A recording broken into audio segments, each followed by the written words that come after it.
Hello, good morning. तो कल हमने इकिगाई का दूसरा अध्याय खत्म किया था और आज हम इकिगाई का तीसरा चैप्टर शुरू करेंगे जिसका शीर्षक है लोगोथेरेपी से इकिगाई तक, अपने जीवन का उद्देश्य जानकर लंबी आयु जीने की कला।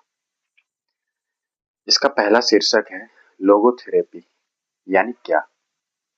एक बार विक्टर फ्रैंकल के एक सहयोगी ने एक वाक्य में उनके साइकोलॉजी स्कूल की परिभाषा पूछी तो उन्होंने राय कुछ इस प्रकार से बयान की। लोगोथेरेपी में मरीज सीधा बैठता है और ऐसी बातें सुननी होती है जिन्हें कई अवसरों पर सुनना मुश्किल होता है। फिर सहयोगी ने साइको एनालिसिस के बारे में अपनी राय कुछ इस प्रकार से बयान की।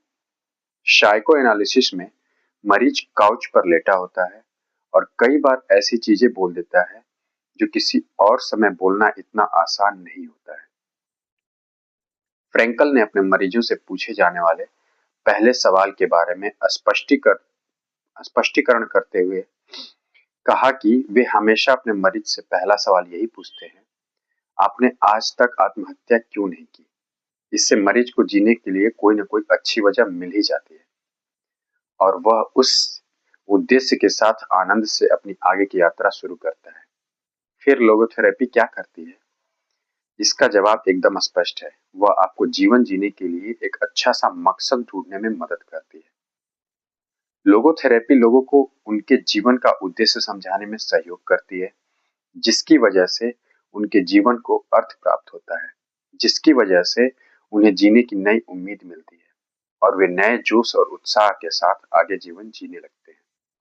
साथ ही वे अपनी नकारात्मक कार्यशैली को बदलना और समस्याओं पर विजय प्राप्त करना भी सीख लेते हैं। जीने का उद्देश्य। वियना क्लिनिक में फ्रैंकल ने यह निष्कर्ष निकाला कि लोगों को जिंदा रहने के लिए किसी न किसी मकसद की जरूरत होती है।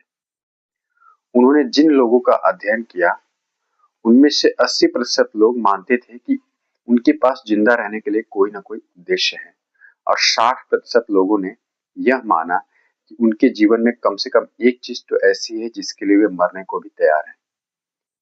अगला शीर्षक है जीवन के असली अर्थ की खोज। अपने जीवन का उद्देश्य ढूंढना ही फ्रैंकल के जीवन का मुख्य लक्ष्य बन गया।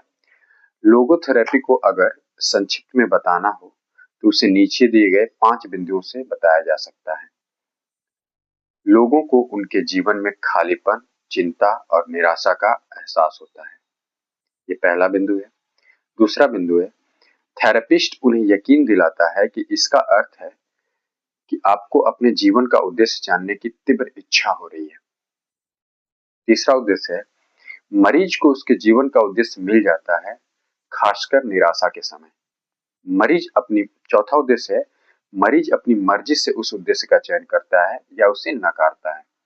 और पांचवा उद्देश्य है उसे मिले इस नए उद्देश्य की मदद से वह समस्याओं पर विजय प्राप्त करता है और नई विचारधारा और नकारात्मक नजरिए से जीवन जीने लगता है। नई विचारधारा और सकारात्मक नजरिए से जीवन जीने लगता है। Sorry for the mistake. Frankl का अपने खुद के सिद्धांतों के साथ जीने के लिए और समय आया तो मरने के लिए भी तैयार थे। ऑस्विट्ज़ में यह सब कैद में तो थे, लेकिन उन्होंने अपने अनुभव से एक बात जानी। उन्होंने जाना कि आप लोगों से हर एक चीज छीन सकते हो, लेकिन किसी भी परिस्थिति को किस नजरिए से देखना है, उसका किस भावना के साथ सामना करना है, यह आजादी आप किसी को भी या किसी से भी नहीं छीन सकते। ये सभी बातें खुद अपने अनुभव से जानी जाती हैं और बिना किसी मदद के खुद समस्याओं का सामना भी किया। इस चीज से उन्हें जीवन भर प्रेरणा मिली। साइको एनालिसिस और लोगोथेरेपी में मुख्य अंतर क्या है, जानते हैं इसके बारे में। साइको एनालिसिस में क्या होता है, व्यक्ति मरीज की तरह काउच पर आराम से लेटा हुआ होता है। लोगोथेरेपी में मरीज थेरेपिस्ट की ओर मुंह करके बैठता है, जो उसे बिना किसी नतीजे पर पहुंचे गाइड करता है। साइको एनालिसिस में क्या होता है, भूतकाल की घटनाओं का अध्ययन किया जाता है और लोगोथेरेपी में भविष्य के बारे में सोचा जाता है। साइकोएनालिसिस में न्यूरोसिस का विश्लेषण किया जाता है और लोगोथेरेपी में मरीज के न्यूरोसिस का अध्ययन नहीं किया जाता है। साइकोएनालिसिस आनंद पाने की ओर ज्यादा ध्यान देता है और लोगोथेरेपी जीवन का उद्देश्य और सार्थकता ढूंढना ही इसका मुख्य उद्देश्य है।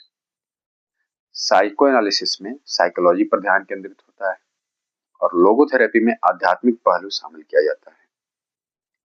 साइकोएनालिसिस में साइकोजेनिक न्यूरोसिस पर काम किया जाता है और लोगोथेरेपी में न्यूजेनिक या असली अस्तित्व की खोज पर काम किया जाता है।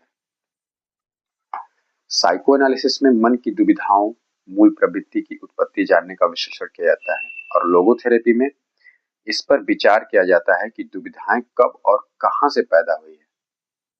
साइकोथेरेपी में मरीज का सहज ज्ञान सीमित रहता है, जबकि लोगोथेरेपी में आध्यात्मिक वास्तविकताओं पर भी विचार किया जाता है। साइकोथेरेपी में विश्वास मूल स्थान में नहीं होता है, जबकि लोगोथेरेपी में विश्वास ही पूरी थेरेपी की नींव होती है। साइकोथेरेपी का अंतिम अंतर है समस्याओं में तालमेल बैठाकर मरीज को संतुष्ट करने पर ज्यादा जोर दिया जाता है, जबकि लोगोथेरेपी में मरीज को उसका जीवन का उद्देश्य और नैतिक सिद्धांतों को समझाने में सहायता देने का प्रयास किया जाता है। आज के लिए इतना ही। आज मैंने सुबह ही बुक पढ़ा क्योंकि आज मुझे शाम को वक्त नहीं मिलेगा। आज मेरी डॉटर का बर्थडे है और मेरे भैया के भी डॉटर का बर्थडे है। सो आज मैं सुबह ही वीडियो अपलोड कर रहा हूँ और आगे का टॉपिक हम कल से पढ़ेंगे। धन्यवाद आज के लिए।